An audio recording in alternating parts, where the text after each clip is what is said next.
This is Parker Pathways, and Dr. Wynn Parker is February 3, 2007. We have as our guest Lorraine Moray, who has done some extraordinary work in exposing deuterated uranium and its implications. We have a caller, John from Tennessee. John, are you on air?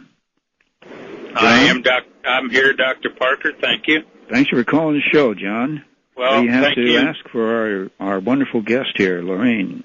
Yes, I do. And first of all, thank you, Lorraine, for what you're doing. You know, I heard you mentioning uranium hexafluoride. And I've told Dr. Parker before, I've transported chemicals for years. My question for you is there any relation between uranium hexafluoride and SF6, which has been reported to be something that's in the chemtrails? They're finding traces of FS6. Is there any relation between the two?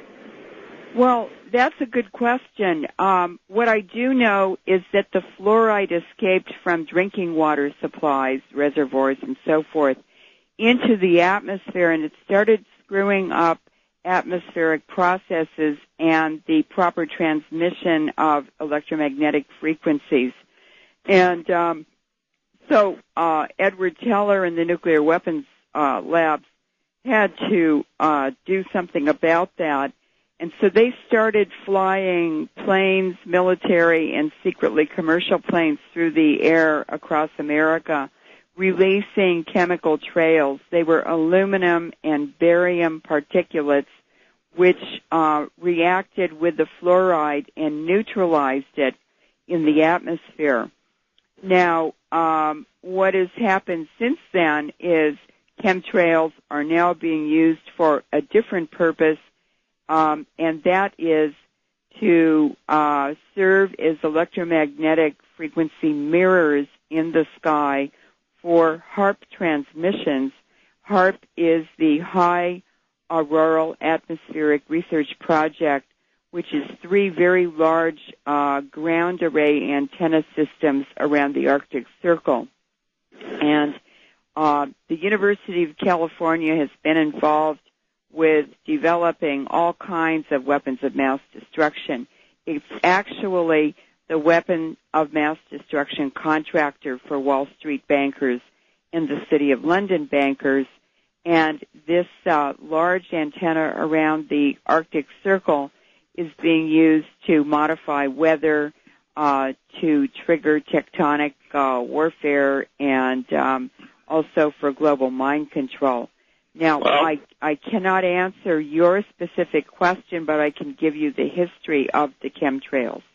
Well, my question, I would add to it a little bit, if I understand correctly, and please correct me if I'm wrong. FS6 is actually one of the elements or chemicals that that affect global warming. I guess it's the most effective way to perpetrate global warming if it were man-made. Is that true? Well, I have no doubt that there may be very valid evidence to support what you're saying. It does explain more about the purpose of HAARP. That would all be tied to HAARP to accelerate global warming.